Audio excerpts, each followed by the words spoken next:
Hi there, welcome to Welsh Chili, the channel where you can follow our journey setting up a hot sauce company. In this episode, we'll be looking at how to feed your pepper plants. So we'll take a look at hot pepper plant nutrients and how they help your pepper plants grow. And finally, we'll discuss my pepper fertilizer schedule. Okay, let's get to it.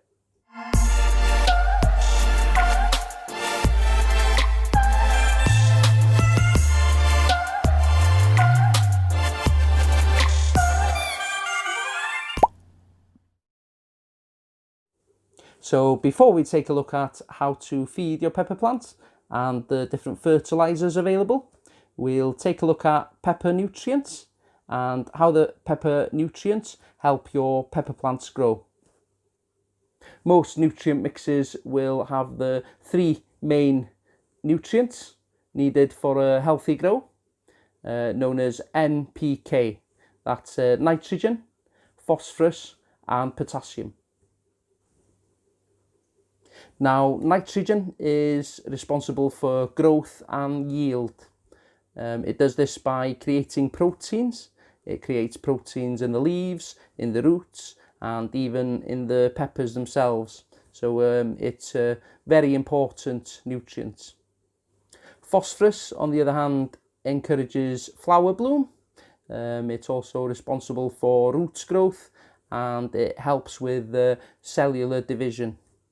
And finally, potassium is responsible for carrying sugars around the plant, and its main responsibility is fighting diseases and helping the plant take up other nutrients. So when you take a look at bottles or bags of nutrients or fertilizers, you'll notice three numbers, usually either 10 10 10 or 5 20 20, 5 15 20. What these are different ratios of the three main nutrients. So the first number is for nitrogen, or N, and the second number is for phosphorus, or P, and the third number is for potassium, or K. So as well as the main three nutrients, it's important to also have a mix of micronutrients in your nutrients mix. So we'll go through a few of them now. So there's calcium as well as phosphorus. Calcium helps reduce the susceptibility of the plant to diseases, and it's also a major building block in cell walls. Sulfur is another micronutrient, and its main job is creating essential amino acids for the plant. Now, the next three micronutrients are essential in the plant's photosynthesis, which is what helps the plant turn light into food. They are manganese, iron and magnesium. The manganese is important in the process of photosynthesis, whereas the iron helps make the chlorophyll, and the magnesium is the central part of a molecule of chlorophyll. Now, boron is quite an important micronutrient because it helps with quite a few of the plant's processes during the growing cycle. So as well as transporting sugars and the formation of cell walls, it also helps with the elongation of the flower's pollen tube, and it also helps with the metabolism of sugars too. So zinc helps the plant create hormones, which are important in many growth and behavioural processes of the plant, and they are essential in the plant's body development. And finally, there is molybdenum, which is used in two enzymes to convert nitrate to ammonia, which in turn synthesizes amino acids within the plant. Now, that was the nutrients and how they can help your plants develop throughout the growing cycle. Now, let's take a look at the different ways you can add nutrients to your plants. Now, you can grow your plants in soil or hydroponically. You can add your hydroponic nutrients to soil, but not always add your soil nutrients to the hydroponics, because the nutrient mixture for soil might be a bit too thick and clog up your pump. Also, there's a good 6 weeks worth of nutrients in your soil, so you don't have to add any nutrients to the soil until the plant's used up all the goodness that's already in the soil. If you've liked the video so far, guys, can you just hit that like button? It'll really help me out. So next, let's take a look at the solid nutrients you can add to your soil. What you'll find with normal soil mix is you'll have an adequate amount of nutrients to get your plants started, but as the season goes on, you'll need to supplement it with something. So you could add something like bat dung, or maybe a little bit of worm casting. But what I like to use is either bone meal or fish blood and bone. So this has a good mix of NPK with more phosphorus for a good start to your root growth, and as well as that, it's got calcium to ensure that your plant is healthy and strong. So you can add this to a hole in where your plant's going to be planted. So just before you put the plant in the hole, you can add a little bit and fork it in, or when your plants are mature, you can just sprinkle it around the top of the plant and then water it in. Another additive that I like to add to the soil is a bit of Epsom salts. Now, this is a rich source of magnesium and will give you luscious green foliage. So you can do the same with that as you do with a fish blood and bone. So before you put your plant in the hole, you sprinkle about 20 grams in and give it a little stir to mix it into the soil. And then you can, as well as that, add it to the top of the soil when you've got mature plants and water it in. Or you can even create a foliage spray. So if you add 1 teaspoon or 5 grams of Epsom salt into a litre of water, then you can spray the leaves and you'll get nice dark green leaves. And another type of nutrients you can add to your soil is the slow release kind. There's different kinds out there, but I like these mini pearls, and these will last quite a bit. So they will last up to 6 months and give your plants enough food for 6 months. And these Miracle Grow version, it has 10 micronutrients, so it's pretty good. If I find myself with a calcium deficiency, then another little foliage spray that I like to create is a CalMag one. So this is got calcium, magnesium and iron in there, and I go to half the recommended dosage, so 2.5 millilitres to every gallon, and I pop that into a spray bottle with water and I spray the leaves with it. But I like to spray leaves when adding foliage spray. You need to add it at night time if you're outside, so the sun's gone down, or if you're growing under light, then you need to switch the lights off, because if you try and give it foliage spray while there's sun or light still on there, the plants won't be able to perspire properly, and it'll also magnify the light that's projected on it. The liquid itself will act like a magnifying glass and burn the plant. So what's your favourite fertilizer? Pop me a little comment below with what you use as a fertilizer for your pepper plant. I like to see what other people use, and to see if I'm missing out on some good fertilizer or some good tricks of fertilizing your plants. So yeah, just pop me a comment below listing your favourite fertilizers. Next, we'll look at the 1-part liquid nutrients that can be used as additives to your soil planted pepper plants. So for seedlings, I'd go for something like a seaweed fertilizer. So this one has sequestered iron in it, which will also help with the greenness of the leaves. As for any liquid nutrients, what I tend to do is, instead of using a full mix at every month, I tend to mix at half strength and feed the plants every 2 weeks.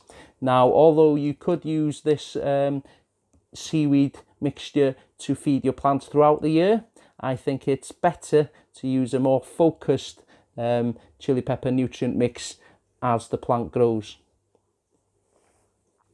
Now, what you can use when the plant is a bit bigger is a chili feed, like chili focus, or you could also use a tomato feed.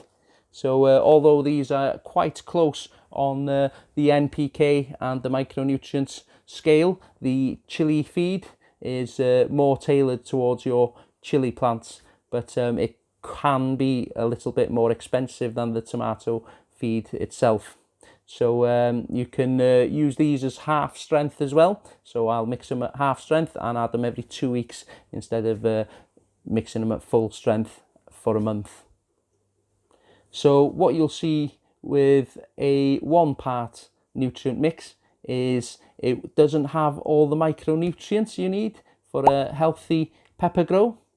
So the reason for this is because of something called a nutrient lock.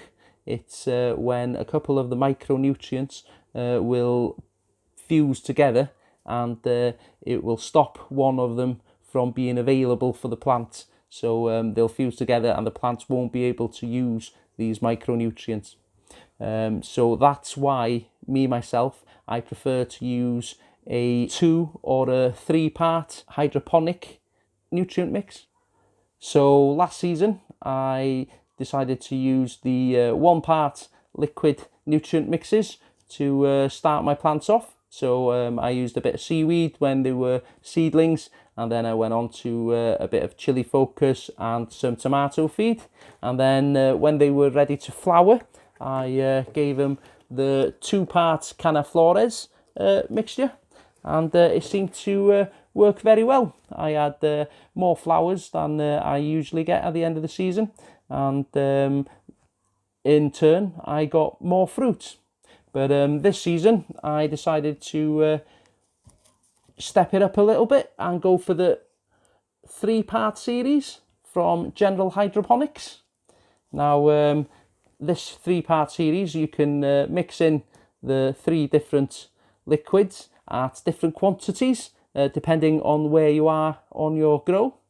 So the first one here is the micro. This has all your micronutrients that your plant needs, and it's available in a soft water or a hard water version. And then you've got the grow, which has all your essential nitrogen for plant growth. And then finally you've got bloom, that has all the phosphorus and the potassium needed for flowering and fruiting. Now I'm going to show you how I mix my nutrients and what I add for the perfect mix. Now I'm using soil and these liquid nutrients to grow my plants with. So because I'm using soil, I will mix as before with half the mixture. So I'll look at the back of the nutrients and I'll go with half the mixture needed. So we need a gallon of water, which I've got here, pH up and pH down, the 3 part Flora series, little measuring device, and this goes down to 2.5 ml, which is about the right measurements we need. Got a stirring stick, a pH meter, the CalMag, and then a glass of water, just so you can rinse the measuring device out after using each of the nutrients to make sure we don't get a nutrient lock. So before we get started, we need to check the old pH of the water.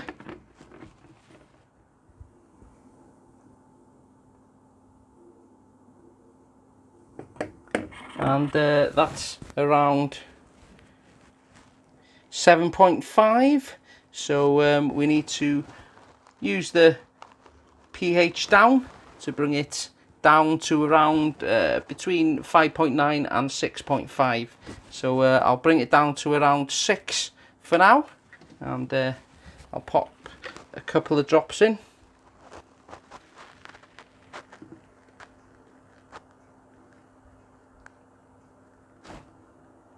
And there we go. Give it a little stir with our stirring stick.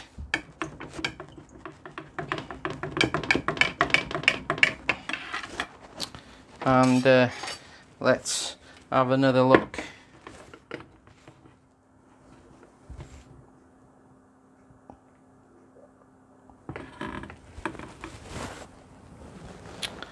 Yeah, there we go. It's sitting at about 6.02. So and it's climbing up now. So we've got the pH of the water down to around 6. We will do another pH test after we add the nutrients, but we need it between the 5.9 and 6.5 mark. Right, so when you're adding the nutrients, you first need to add the micro, followed by the grow, and then the bloom, to avoid any lockouts. But the ratios usually is for a gallon of water, like we have here, it's 1 teaspoon of the bloom, 2 teaspoons of the grow, and 3 teaspoons of the micro. As I said before, I like to add half the amount and water every 2 weeks instead of adding the full amount and watering every month. So we'll start out with our measuring device, and as I said before, this goes to 2.5 milliliters, which is exactly half a teaspoon. So we'll start off with the micro. So we need 1.5 teaspoons of micro, 1 teaspoon of the grow, and half a teaspoon of the bloom. So we'll open this one up, and we need 7.5 milliliters of this.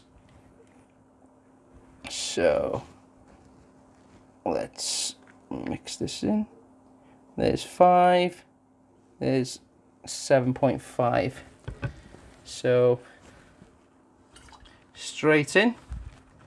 We'll drop this measuring cup into the water to rinse it out.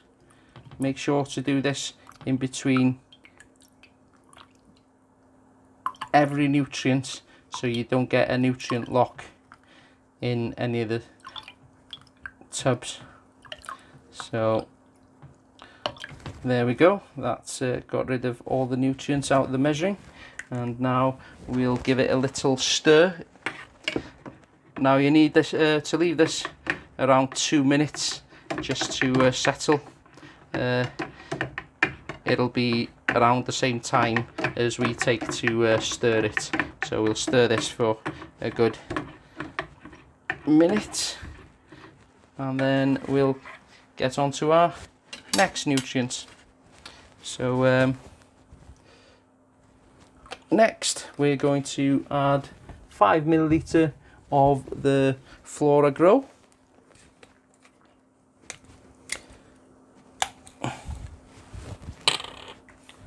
Okay, where's the measurement? There you go.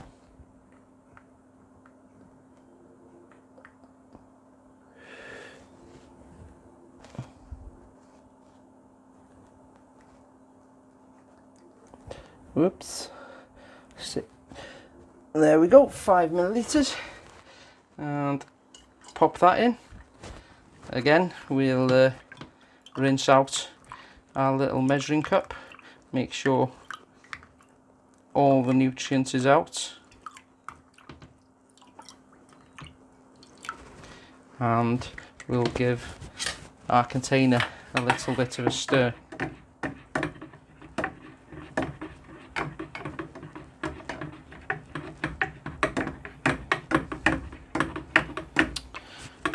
There go. Okay, finally we'll put in 2.5 millilitres of the Flora Bloom.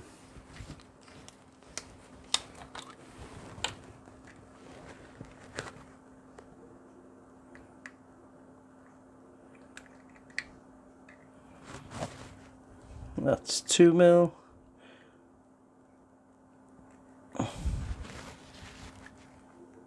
That's about it.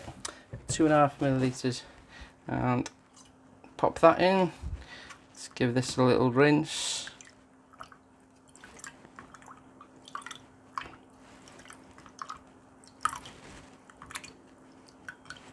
There we go, and give this a little stir.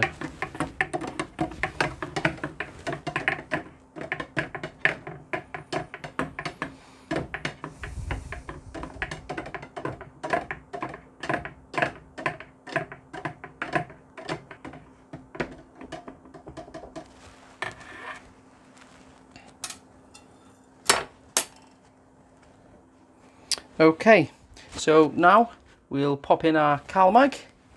I'll just have a little look at the back of this container.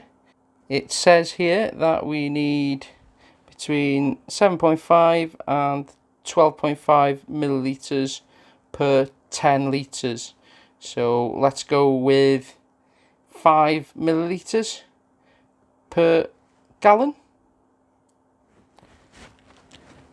And then we'll half that because we're going with half the measurements. So 5 millilitres per gallon, half that, and let's put 2.5 millilitres of the CalMag in.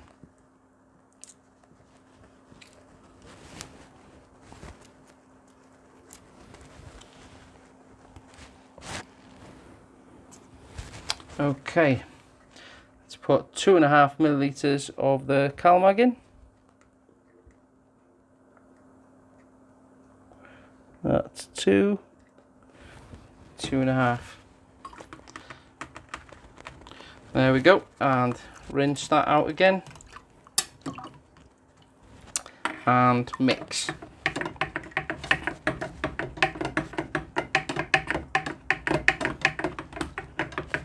Okay, so that's all the nutrients in.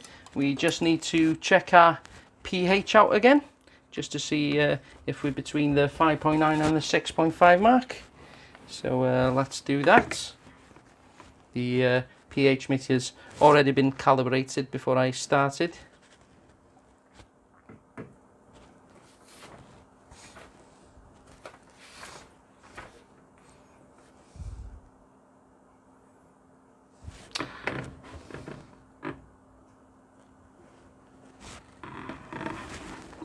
There we go. Yeah, that's bang on. That's 5.9.